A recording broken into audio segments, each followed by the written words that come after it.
So I guess Russ is back at it again. What's going on, guys? My name is Nick Rose, and today we are going to talk a little bit more about Russ yet again, because after the video I released last week, he did something else involving complex and everyday struggle. So let's get right into that. In my video last week, I talked about how cocky and arrogant Russ sounded, and I also talked about how he was calling out everybody involved with complex. He was calling out Pigeons and Planes, he called out Nadeska, he called out DJ Academics, and on the following Monday, Joe came in the morning, because on Fridays, which is the day that Nadeska and DJ Academics did the show with Russ, and Joe isn't there on Fridays, so he came in Monday morning, gave us all his 2 cents, and first of all, he basically said that Academics kind of threw Nadeska to the wolves and really just sat back and watched while Russ attacked her. He said he would never have let that happen, and that they've spent all this time with Nadeska, the three of them together, creating this show from the ground up, and he just sat there and let Russ do whatever he wanted, talk however he wanted to, and did not say a word. I don't disagree with Joe. I don't blame him.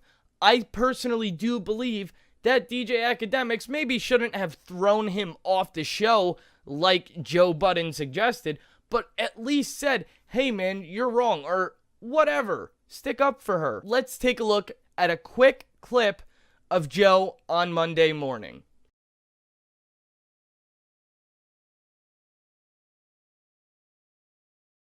A couple days after Joe gave us his 2 cents, Russ decides to come out with a diss track. And of course he's talking about the industry yet again, and really just dissing and throwing shade towards multiple artists, including Joe, who I believe, from what I remember, is the only one whose name he actually mentioned directly. The song is titled Think Twice, and right in the beginning of the song, Russ says, "This ain't no average Joe shit, this is everyday Russell. Joe got a day job, that's an everyday struggle.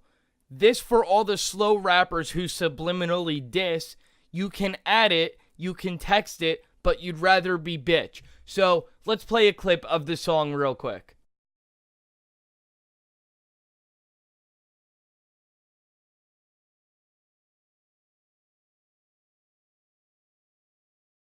What is up with this guy, man? I mean, Joe wasn't even there that day. Why didn't he make a song about Academics or Nadeska?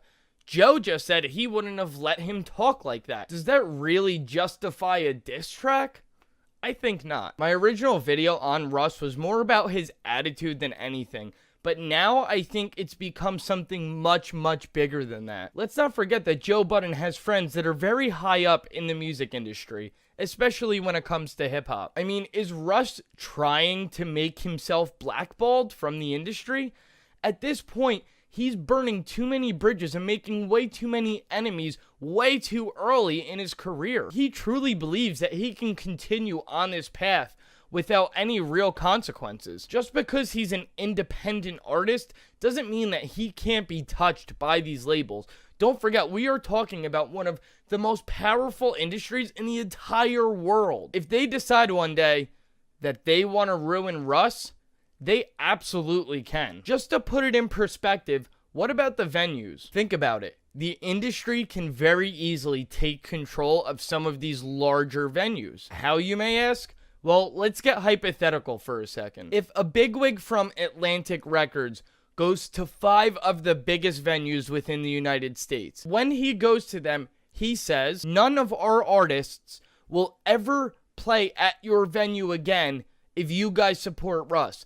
Now, if Atlantic has 10 artists booked for 10 days in a row for a major venue, that is millions of dollars for the venue to bring in. Russ can only book the venue once, maybe in the entire year, maybe a few times in the year.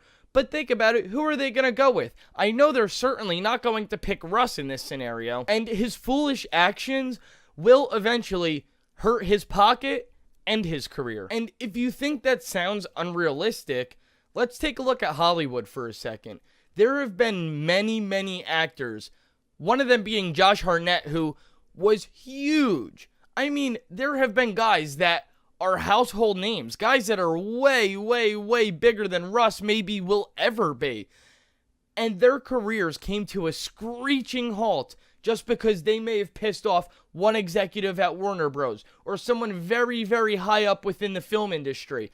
One day they're on top of the world, and the next day, you don't ever hear from them again. That, my friends, is what it means to be blackballed. And I promise you, Russ, you are not untouchable. He may have gotten to this point on his own, and I will never not give him credit for that because he deserves all the credit in the world for working so hard for 10 years. But I can tell you one thing. You can only get to a certain point in this world, especially in the music industry, by yourself. There comes a point in time in everybody's career where in order to truly reach the top, and when I say the top, I mean the top. Russ is here. The top is here. Okay? Russ is very big right now. He has made an awesome career for himself. He's not at the top yet. And there will be a day where in order for him to reach the top, he is going to need friends. Whether he is signed to a label or independent and he just has some guys that he's known that he's made good with that help him along the way, he's going to need somebody. Just a quick note, what about features? He says that right now at this point in time, he doesn't need the features. He actually made a song dissing rappers who frequently use features to propel their careers forward a bit or to make them relevant again if they're losing their flame. But there may come a day where he has to do exactly that, or there may come a day where he just wants to work with another really big artist. At that point, the chances of anyone really, really big working with him will be slim to none, and these will be consequences of his actions now. And the reason why they're not going to work with him is because guilt by association. They do not want to associate with the guy who has been blackballed from the entire industry. That's all I got for today, guys. Honestly, I'm not just going out of my way to hate on Russ. I know I've made 2 videos about him now, but I just don't understand this guy. I don't understand his attitude. Let me know what you guys think down in the comments. I want your perspectives and opinions. And don't forget to like and subscribe to my channel. Peace.